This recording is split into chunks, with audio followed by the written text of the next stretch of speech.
Bismillahirrahmanirrahim. Assalamualaikum warahmatullahi wabarakatuh. Yang terhormat Ibu Dosen Dr. Esa Nur Wahyuni MPD selaku dosen pengampu mata kuliah pengembangan metodologi pembelajaran pendidikan agama Islam atau PAI.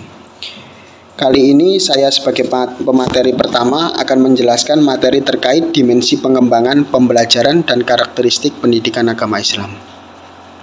Pembelajaran dan pengajaran ini sudah beda dalam segi istilah.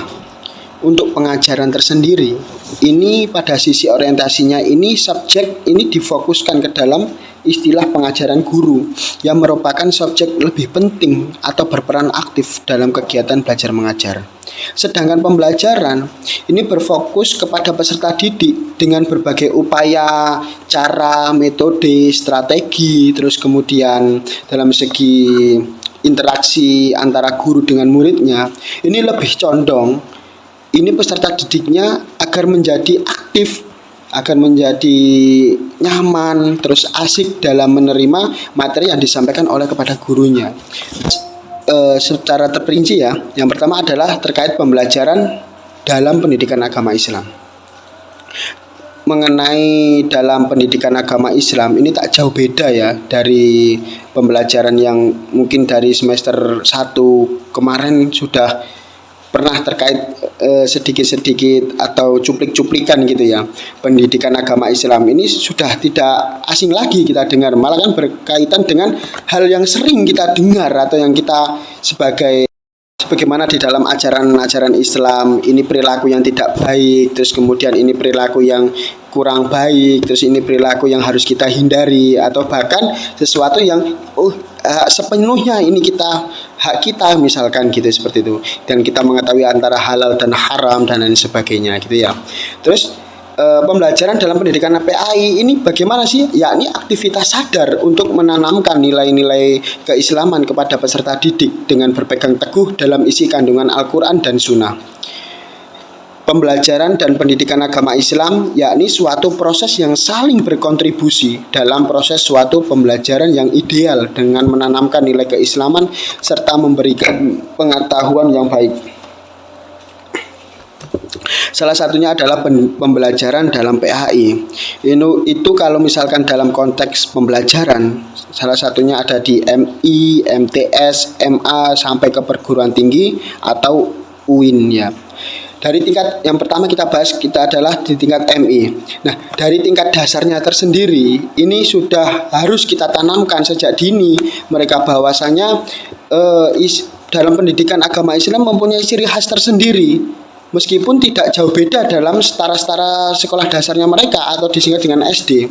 Nah, mereka di MI ini diajarkan untuk berperilaku sopan, berakhlakul karimah dari segi omongan, segi pakaian, dari segi tingkah laku, dan bahkan mereka diajarkan untuk berpikir yang tidak jauh beda dengan pemikiran nasional, pemikiran yang secara nasional atau secara umum. Nah, mereka di sini lebih dispesifikasikan atau dikhususkan ini mereka harus mempunyai ciri tersendiri yang harus mengkhaskan gitu. Salah satunya adalah segi penampilan ya. Di tingkat MI itu kan sudah beda dari tingkat SD. Kalau misalkan di SD itu kan ada yang non muslim atau non muslim atau bahkan setara-setara yang umum gitu ya. Nah, mereka di MI ini sudah dilatih dalam segi hal sederhana saja gitu. Dari segi hal peci gitu ya.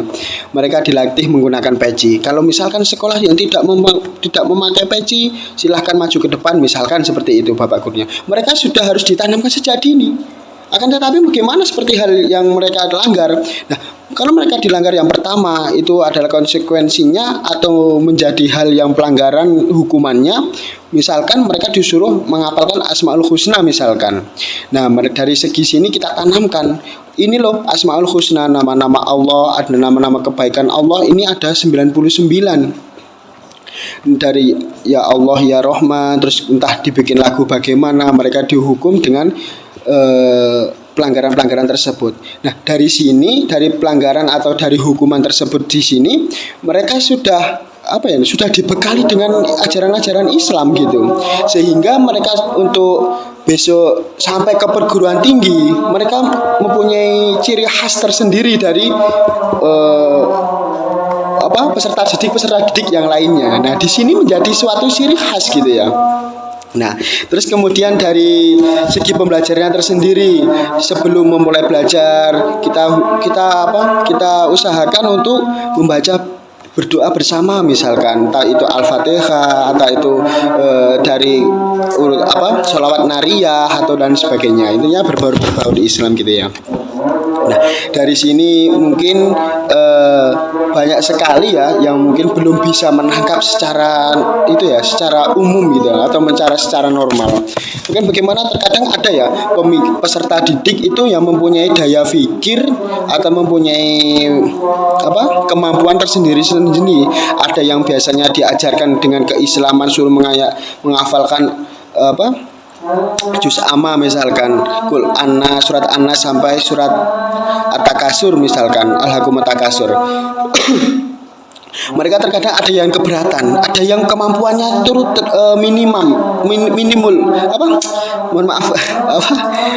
pemikirnya secara minimum gitu ya. Mereka hafalan berbeda dengan teman-temannya, itu ada juga.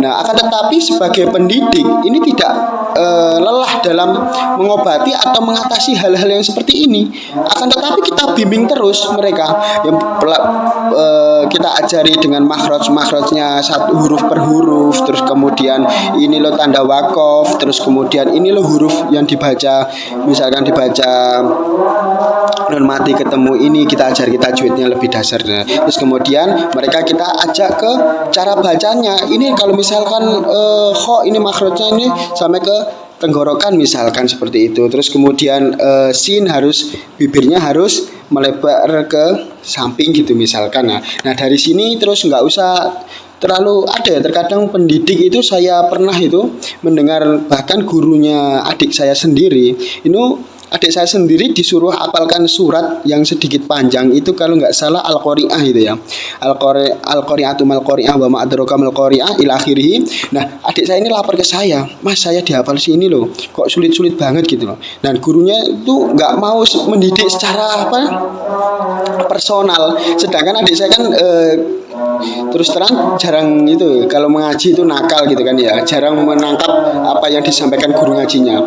Nah di sini gurunya itu tidak mau tahu lagi, udah waktunya belajar ini udah selesai, akan tetapi anak yang tidak tahu ini setelah mau bisa nggak bisa, yang penting aku udah menyampaikan gitu. Nah ini suatu hal yang salah itu menurut saya. Sebagai pendidik untuk jenjang MI atau SD ini, kalau misalkan murid dilatih dalam keislaman yang lebih mayoritasnya kan di Indonesia agama Islam gitu ya. Nah apalagi untuk orang Islam ini meskipun dalam segi SD ini salah satunya ada di pelajaran pendidikan agama Islam atau PAI, terus kemudian di MI ini sudah menjadi hal yang harus bahkan wajib itu hafal ayat-ayat pendek surat-surat pendek gitu ya, bahkan harus gitu ya. Nah ini nggak boleh guru berpikiran atau mempunyai persepsi bahwasanya kalau misalkan tidak bisa ya udah setelahmu lah itu loh gitu, itu nggak boleh gitu menurut saya seperti itu. Nah untuk selanjutnya di tingkat MTS, nah biasanya di tingkat MTS ini sudah mempunyai pemikiran yang sedikit ada kemajuan ya, dari segi hal yang mungkin di waktu MI ini banyak pelanggaran atau mempunyai kesalahan-kesalahan, seperti halnya berbicara kepada guru ada perkataan yang sedikit kasar, misalkan disuruh maju atau misalkan diperintah guru ini sedikit menolak atau sedikit ada rasa kayak lebih condong ke mainnya gitu ya, terkadang ada rasa kurang ikhlas atau bagaimana itu kan. Kadang anak-anak kalau misalkan disuruh belajar atau si A kamu kerjakan PR atau bagaimana misalkan seperti itu, terus kemudian di lain hari mereka akan menemukan hal yang berbeda lagi. Misalkan waktu hari Senin disuruh mengerjakan PR, terus kemudian hari Selasa mereka lebih misalkan sepak bola gitu ya, musimnya sepak bola timnas main atau bagaimana gitu ya. Nah, ini lebih cenderung ke hal mainnya, sehingga waktu hari Senin mereka mempunyai nilai mood belajar, sehingga waktu hari Selasa waktu ada musim timnas atau bagaimana gitu ya, musim bola atau bagaimana, mereka lebih condong ke bola. Aku main bola yuk supaya jadi timnas misalkan seperti itu.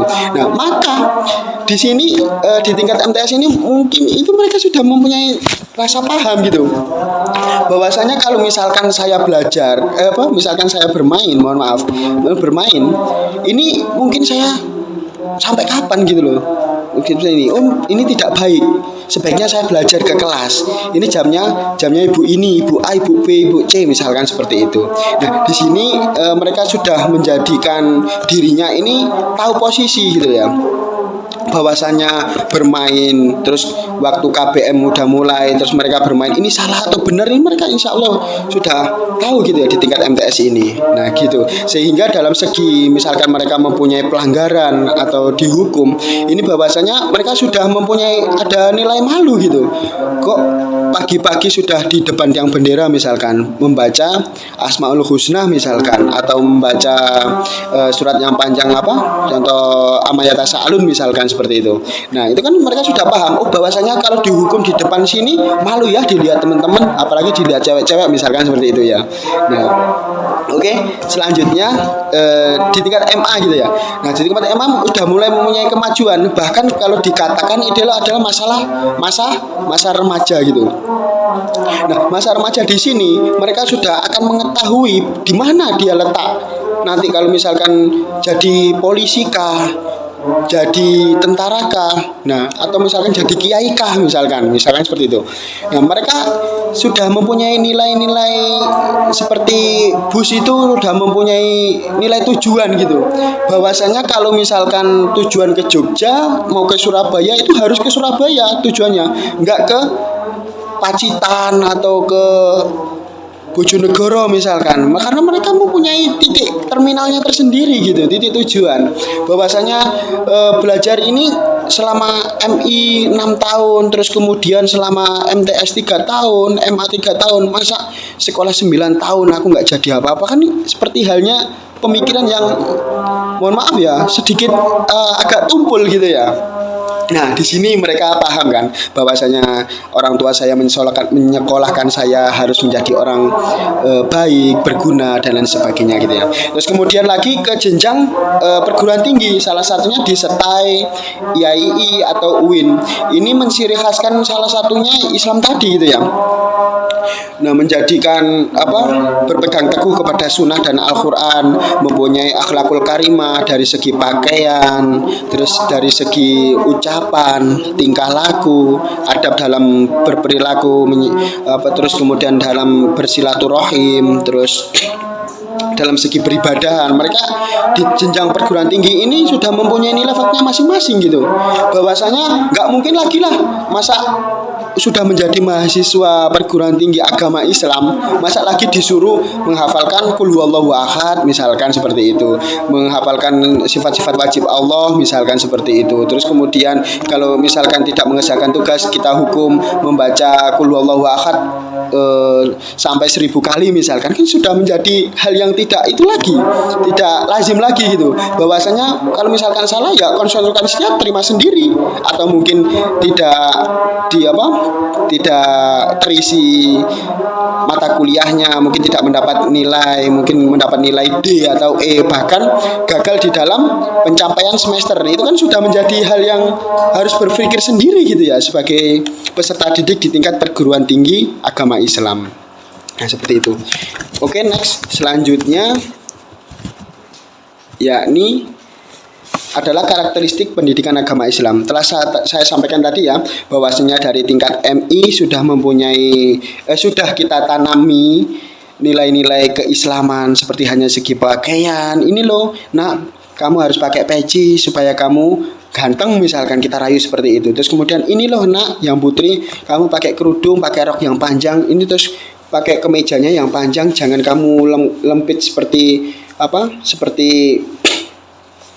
kemeja yang biasanya seperti ini. Kalau memakai jilbab, pakai baju yang panjang biar auratnya itu tidak nampak misalkan seperti itu. Terus kita ajari perlahan-lahan bahwasanya aurat laki-laki itu dari pusar sampai lutut. Nah, seperti itu. Terus yang putri juga kita sampaikan, auratmu seperti ini. Nah, meskipun mereka belum balik, belum ada kewajiban untuk ini, tapi kita tanamkan gitu sejak dini. Kalau bahkan kita tidak sejak dini kita tanamkan, itu akan kacau. Apalagi di zaman-zaman sekarang ini ya, banyak sekali konten-konten atau sponsor-sponsor game itu yang menjadi mereka tercampuri atau terdoktrin dalam segi-segi ajaran-ajaran barat. Nah, karakteristik pendidikan agama Islam yakni suatu rumpuan dari beberapa mata pelajaran yang dikembangkan dari ajaran keislaman dengan tujuan membentuk peserta didik yang beriman dan bertakwa kepada Allah, mempunyai akhlakul karimah serta memiliki pengetahuan dan mengamalkan ajaran pokok Islam dalam kehidupan sehari-hari. Nah, misalkan di tingkat MI, salah satunya kita tanami dengan pembelajaran sifat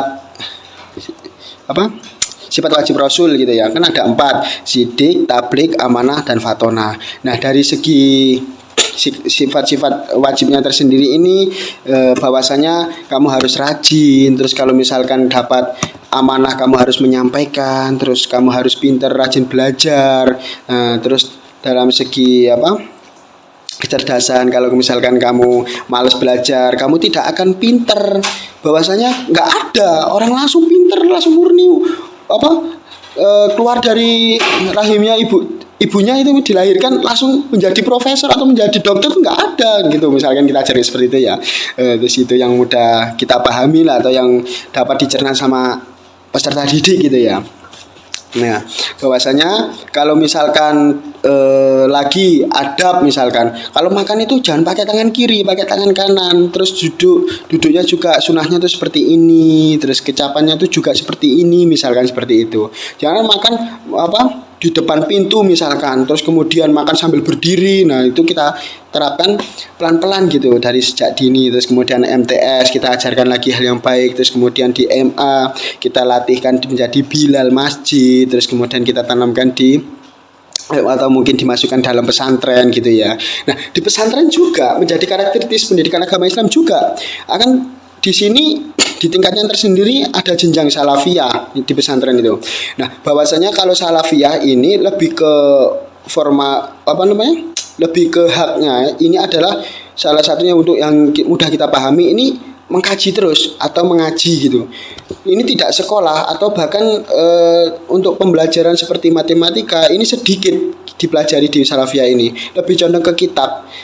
Dari segi misalkan umurnya udah masuk ke jenjang MI misalkan, akan tetapi dilemparkan ke pesantren juga nggak menjadi masalah.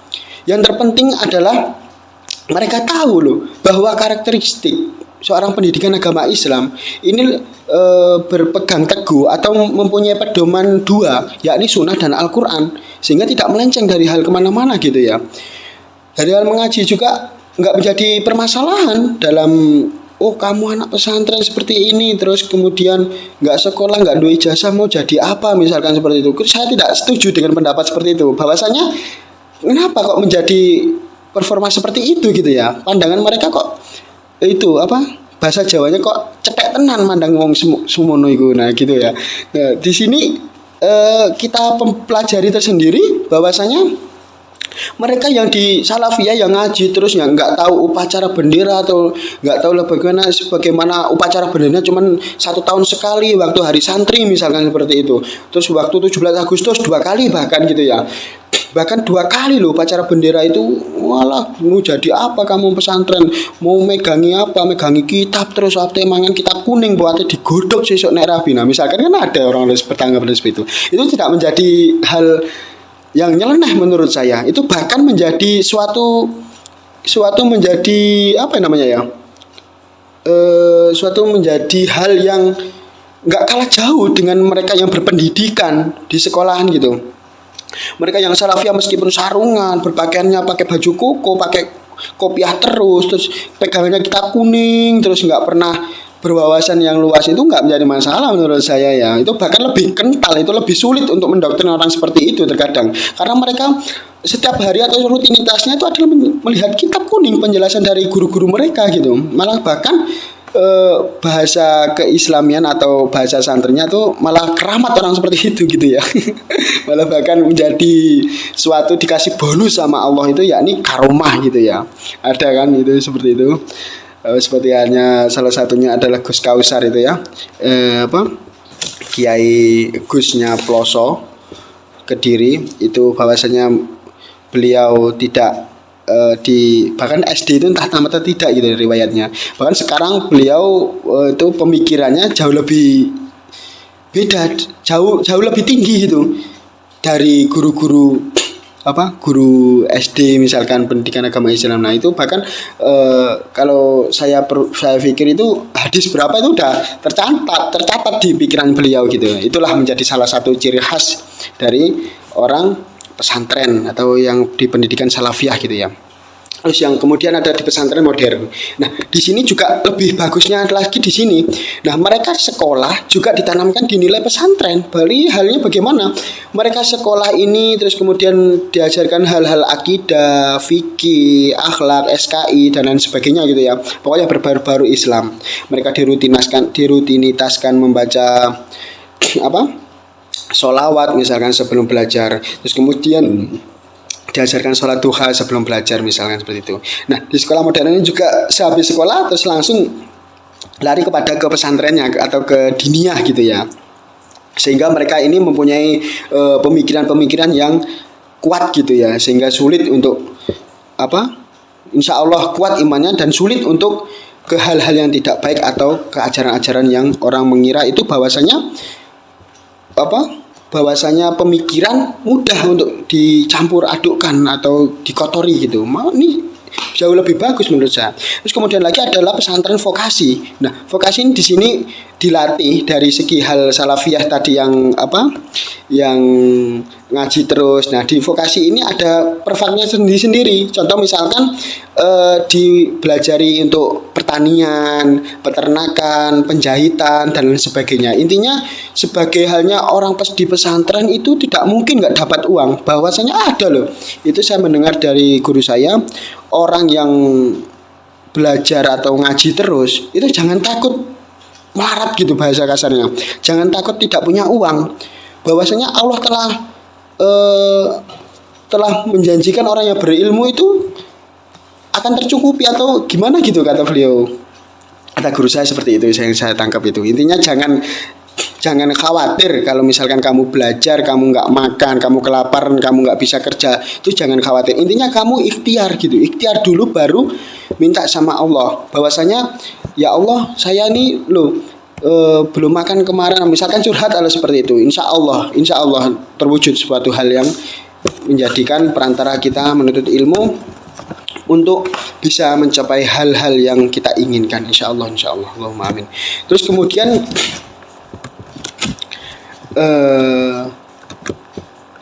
yang ketiga adalah tujuan pembelajaran pendidikan agama Islam. Salah satunya adalah membentuk fondasi dari iman dan adab untuk terjun ke dunia luas. Nah, di sini yang seperti halnya yang saya paparkan dari awal tadi, ya ini terkait di tingkat MI ya tadi ya. Nah, di tingkat MI tersendiri dari sejak kita tanamkan dari hal segi peci lah misalkan sampai ke perguruan tinggi mereka masih menggunakan peci misalkan. Nah itu adalah tujuannya juga nggak jauh beda sama hal-hal tujuan yang di kepesantrenan misalkan. Bahkan mereka untuk sudah kuat gitu lah. Ibaratkan kalau pondasi atau bendungan itu udah tanggulnya sangat-sangat tinggi dan sangat kuat gitu insya Allah. Dari MI misalkan udah dipondokkan misalkan seperti itu.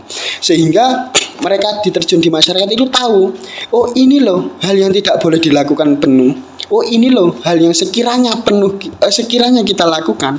Terus kemudian oh ini loh hal yang harus kita lakukan kalau menyikapi sifat atau menyikapi suatu perbuatan seperti ini misalkan seperti itu.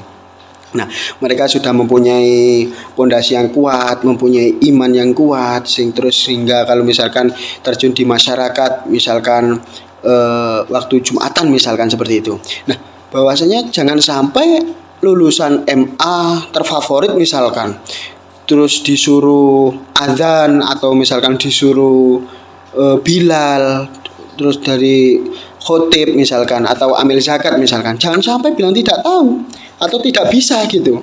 Insya Allah gitu maju gitu loh, karena bahwasanya di situ sudah ditanamkan atau sudah dipelajari secara kompleks dasar gitu ya, bahwasanya azan ini lafadznya seperti ini, panjang pendeknya seperti ini loh bacaan mat tabi'i, ini loh bacaan mat arid li sukun misalkan seperti itu.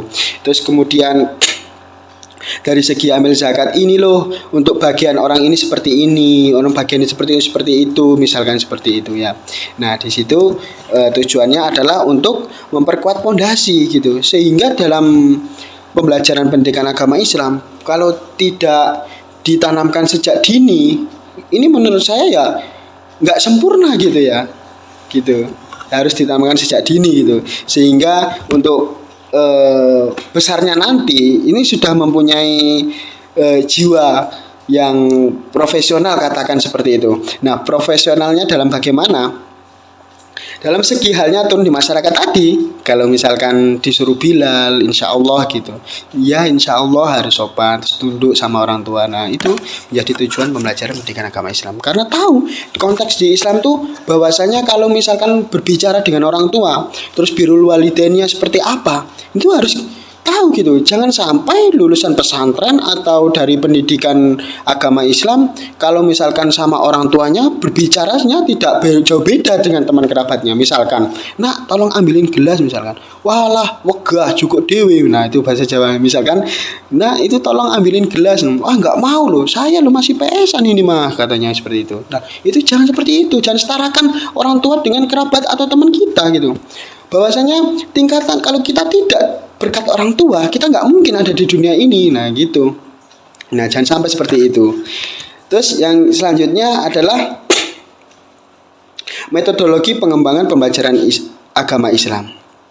Nah ini ada suatu pepatah yang mengatakan bahwasanya pendidikan bukan cuma pergi ke sekolah dan mendapatkan gelar, akan tapi juga soal memperluas pengetahuan dan menyerap ilmu kehidupan. Ini maksudnya bagaimana? Bahwasanya suatu orang yang berpendidikan gitu ya, terus tidak harus dengan bersungguh-sungguh untuk bangun pagi terus mendapatkan gelar, berlomba-lomba untuk mencari nilai, bukan berlomba-lomba fastabiqul khairat, bukan berlomba dalam kebaikan, bukan, akan tetapi berlomba dalam nilai. Itu sudah menjadi hal yang menurut saya itu formalitas nilai seperti itu. Akan tetapi hal yang lebih penting ini pengalaman, pengetahuan, serta bermanfaatkah di masyarakat kelak itu, anfa'um linnasnya bagaimana gitu loh. Nah karena maka itu dari hadis Rasulullah, khairun nas anfa'um linnas, sebaik-baik manusia adalah yang bermanfaat bagi orang lain. Nah itu metodologi pengembangan pembelajaran agama Islam, sebagaimana pengertiannya tersendiri adalah bentuk responsif guru dalam upaya penyampaian materi dengan menggunakan beberapa metode yang sebab mungkin agar peserta didik berpikir kreatif serta memiliki nilai ukhuwah Islamiyah. Nah, tujuannya itu bagaimana? Untuk menjadikan pribadi yang baik sesuai dalam ajaran Islam serta memiliki potensi pengetahuan yang kuat. Nah, mereka dibekali dengan untuk dalam segi hal penyampaian, ketika guru menyampaikan, terus tingkah laku dalam mengambil hikmahnya atau mengambil materi yang telah disampaikan guru ini harus, kalau misalkan tidak paham, mungkin kalau misalkan dikasih luang waktu untuk bertanya, terus kita tanya, terus kemudian atau misalkan ada buku yang jatuh atau lafaz Arab yang jatuh, nah kita sebaiknya kita ambil, kita mempunyai, harus kita tanamkan adab-adab kita dalam melakukan pelajaran pendidikan agama Islam. Atau dalam konteks karakteristik gitulah ya, orang agama Islam itu bahwasanya Islami gitu loh ya. Ini baik ya kita lakukan, terus yang tidak baik ya kita hindari gitu. Misalkan kurang baik ya kita beneri gitu ya, seperti itu. Oke, selanjutnya yakni alur metode pembelajaran PAI. Sebagaimana materi pembelajaran PAI sebelum melakukan ini untuk sebagai pendidik ya misalkan ya. Ini untuk penyampaian materi, kemudian sebelum menyampaikan kepada peserta didik, kita tentukan alurnya atau kita tentukan metodenya. Kita menggunakan metode seperti apa. Jangan katakan waktu mengajar di MI kita menyampaikannya dengan dengan metode ceramah misalkan pembelajarannya tajwid misalkan kita pakai ceramah. Ini loh non mati ketemu Pak, bacanya iklab, ada dibaca dengung misalkan ang ba'ana misalkan, contoh seperti itu. Nah, itu mereka bakal tahu non mati itu seperti apa. Bahkan ada kan yang kemampuannya kurang itu ya, nggak tahu non mati, terus kemudian ba itu titiknya di atas atau di bawah atau di luar misalkan seperti itu. Nah, itu harus kita sesuaikan sebelum melakukan materi pembelajaran. Kita tentukan metode seperti apa. Terus yang terakhir adalah peserta didiknya memahaminya bagaimana. Nah, kita harus melihat suatu kondisi dan konteks yang kita tuju gitu. Sebelum kita penyampaian, kita tentukan metode. Terus setelah itu kita pahami. Oh, berarti kalau anak MI berarti harus pertama guyon misalkan bahasa Jawanya. Harus kita tarik dulu, mungkin kasih permen atau mungkin kita kasih game-game yang berbau Islami lah misalkan seperti itu. Kita tanyakan rukun Islam mungkin. Nah, sehingga peserta didik agar bisa mudah untuk memahami materi yang telah disampaikan kepada gurunya. Seperti itu ya. Oke, next selanjutnya adalah asas-asas metode pendidikan agama Islam. Nah, di sini dari segi asas ini ada 4. Yang pertama adalah asas agamis, yakni sebagaimana agamis ini dengan rujukan Al-Quran dan hadis. Nah, dalam penyampaiannya tersendiri, guru ini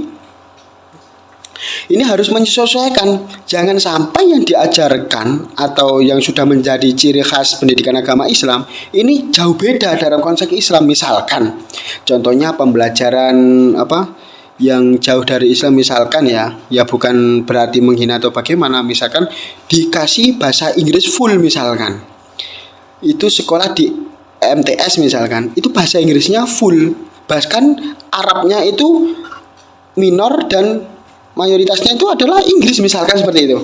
Bahasanya seperti belajar, bukan halnya Arab atau dengan dilatih dengan muka bahasa Arab. Bagaimana kabarmu? Kaifahaluk misalkan seperti itu. Nah, enggak diajar seperti itu. Bahkan bahasa Inggris atau bahasa Belanda misalkan seperti itu ya. Ini bukan menghina, cuma menjadi sebagai hal contoh. Nah, ini bahwasanya hal yang seperti ini mereka ini berpikirnya langsung ke konteks Inggrisnya. Berarti ciri khas yang berbau Arab atau keislamannya ini nggak begitu penting menurut mereka, karena sekolah ini setiap hari loh ada les Inggris, dalam pengaplikasian bahasa ketemu guru harus menggunakan bahasa Inggris, kemudian kelas itu langsung bahasa Inggris, sekolahan bukan al-madrasah tidak akan tetapi sekul misalkan seperti itu. Nah, ini suatu hal yang harus kita tentukan sebelum penyampaian mata pembelajaran atau sebagai pendidik untuk peserta didik yang berkarakteristik pendidikan agama Islam. Nah, dalam segi agamis. Terus kemudian dari segi psikologis, untuk mengkonsep akal termasuk dalam tataran rohani. Nah, dari segi psikolognya tersendiri juga harus kita sesuaikan gitu. Jangan sampai ada anak itu kan di dalam kelas itu kan terkadang ada ya anak mungkin 1 atau 2 orang itu terkadang mohon maaf ya ada sedikit nyeleneh atau mungkin tidak normal lah, katakan bahasa kasarnya seperti itu ya, mohon maaf. Nah, ini harus kita tersendiri kan, bukan berarti kita jauh. Kamu waktu belajar agama kamu kan pikir-pikir dari kemarin kamu di bayi ini loh diem aja nggak paham atau bagaimana kamu normal atau nggak. Jangan seperti itu. Sikap pendidik tuh nggak boleh langsung spontan mengatakan hal yang menurut pribadi dari pendidik tersebut hal yang rugi bagi mereka, menyampaikan tetapi tidak direspon sama sekali, itu hal yang tidak baik gitu ya. Tetapi di situ harus kita sesuaikan bahwasanya ada anak yang seperti ini, terus sedangkan mayoritasnya anaknya normal semua. Itu harus kita mungkin dibentuk kelompok, terus atau mungkin yang anak tidak paham tadi kita dekatin atau bagaimana, itu harus kita sesuaikan. Oke, next langsung ke asas biologis. Nah, ini bagaimana mengontrol tingkat kemampuan serta daya intelektualnya. Jangan sampai katakan di tingkat MTS langsung dikasih pelajaran filsafat misalkan. Nah, ini jangan. Bahwasanya pemikiran mereka ini dalam kekreatifan tuh sedikit apa pra-remaja katakan seperti itu di tingkat SMP. Nah, artinya bagaimana? Mereka ini berpikirnya sedikit agak, kalau misalkan kita ibaratkan sebagai apa? Cicak ya. Itu mau merayap ke atasnya gitu, ke atap gitu ya. Itu udah ditinding mau ke atap. Nah, jadi harus berhati-hati banget gitu.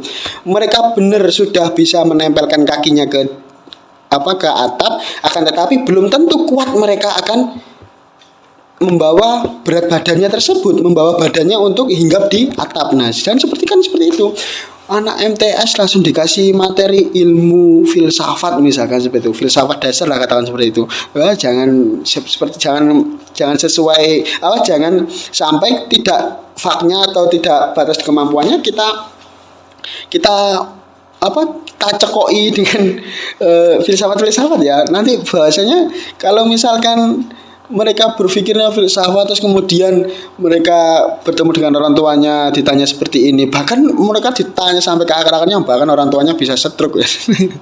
Kan nggak sesuai gitu ya, harus kita paskan gitu ya, tingkat jenjang MI ini bagaimana, terus kemudian metode, terus kemudian pembelajarannya seperti apa, harus kita sesuaikan sampai ke tingkat perguruan tinggi, hal yang harus sesuai dengan daya intelektual dan kemampuannya. Oke, terus kemudian adalah asas sosiologis, yakni dalam berintegrasi atas murid dengan guru maupun sebaliknya. Ini bagaimana daya interaksian antara murid dengan guru. Ini seperti halnya kita contoh sebagai pendidik misalkan. Saya sebagai pendidik dan ada anak misalkan seperti itu. Nah, bahwasanya anak ini nggak pernah negur saya, atau bahkan waktu saya belajar mengajar di kelasnya, ini anak ini tidak sama sekali merespon apa yang telah saya sampaikan. Tetapi anak ini lebih cenderung untuk ke itu segi hal diem, mungkin takut sama saya, atau mungkin malu dengan saya, atau mungkin anak ini sifatnya seperti ini, harus kita deketin. Ada apa kamu? Kok kamu seperti ini? Di dalam segi hal belajar kamu loh, prestasi kamu menurun, daya nilai kamu dari segi tugas, terus keterampilan kamu tidak ada sama sekali. Ada apa ini? Nah, gitu misalkan ya. Dari segi sosiologisnya juga, terus juga kita lakukan hal-hal yang baik terus, jangan sampai hal yang buruk kita spontan atau misalkan refleks perkataan buruk, misalkan kita misalkan kesandung apa gitu ya, jegret, aduh, atau bagaimana. Nah, kata-kata aduh ini memang kayak bukan kasar, akan tetapi sudah menjadi biasa. Nah, tapi di konteks Islamnya, dalam adabnya, ini kata aduh ini sudah menjadi hal yang sedikit kekasar. Paribasanya kalau misalkan kapal mau ke pelabuhan itu sudah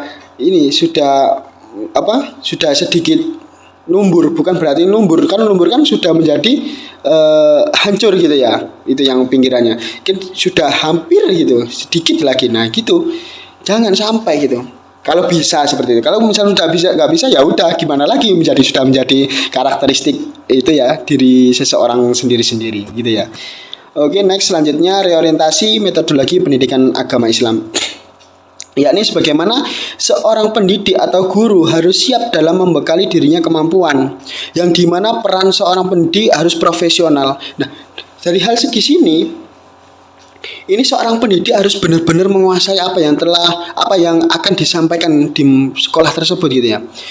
Jangan sampai guru itu di atas muridnya. Katakan misalkan ya, muridnya disuruh apalan dari nama ayah orang tua Rasulullah, misalkan istri Rasulullah, ibu Rasulullah, terus siapa yang menyusui Rasulullah di waktu kecil, terus kemudian paman Rasulullah siapa, sahabat-sahabat siapa, terus sifat wajibnya Rasul siapa. Jangan sampai hal yang memang remeh gitu, itu jangan sampai yang sebagai seorang pendidik itu tidak tahu atau bahkan kurang menguasai hal-hal tersebut. Nah itu memang hal yang remeh gitu, sepele.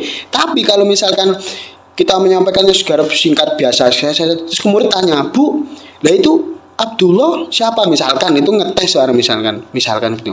Ini Abdullah ini ya itu saudaranya Rasulullah, itu masih satu keluarga misalkan seperti itu ya. Nah, itu jangan sampai hal yang sepele, memang sepele itu sudah menjadi Allah paling sudah tahu. Jangan bilang seperti itu. Bahwasanya harus kita kuasai benar-benar.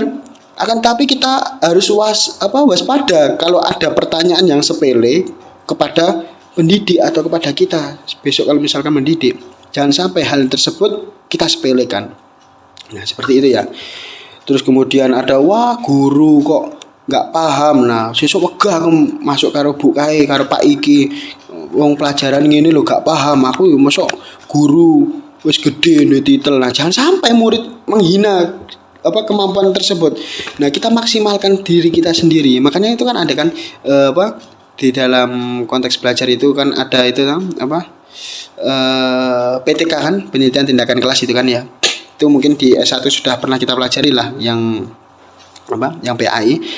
Nah, bahwasanya di situ kita harus mengetahui sebagaimana sih kemampuan kita, apa yang perlu kita perbaiki, apa yang perlu kita tingkatkan. Nah, kan seperti itu gitu ya. Nah, oke, next selanjutnya adalah metode dalam pendidikan agama Islam. Yang pertama adalah metode ceramah. Ya, ini sebagaimana dijelaskan dengan lisan secara konkret, harus dengan bahasa yang mudah untuk dimengerti. Bahwasanya dalam penyampaian ceramah mungkin sudah nggak asing lagi lah dengan metode ceramah ini, seperti halnya penyampaian ini dengan lisan untuk bahasanya mudah dipahami seperti itu. Terus kemudian metode tanya jawab. Nah, ini untuk untuk dalam penyampaian metode tanya jawab ini harus kita benar-benar kita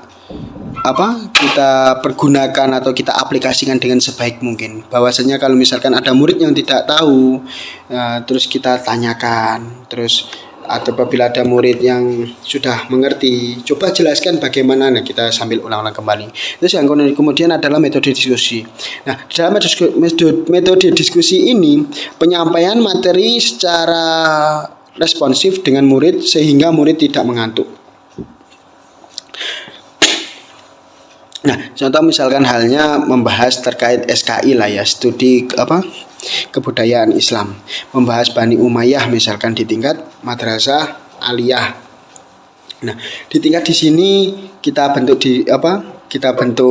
kelompok misalkan. Terus yang A ini membahas terkait perkembangan, terus yang B terus membahas terkait segi pemerintahan atau segi ekonominya, terus segi segi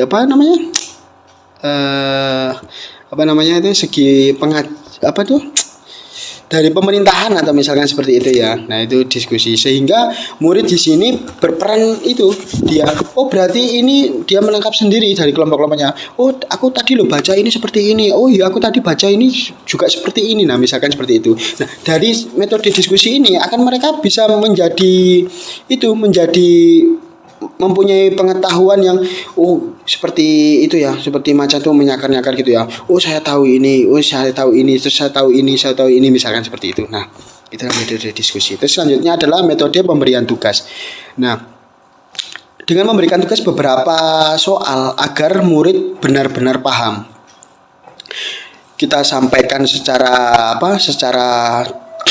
dengan baik secara mungkin. Kita dengan metode misalkan tadi metode diskusi, terus metode ceramah sudah kita sampaikan misalkan seperti itu. Terus kemudian kita beri soal, apakah mereka benar-benar sudah paham atau belum. Nah, seperti itu.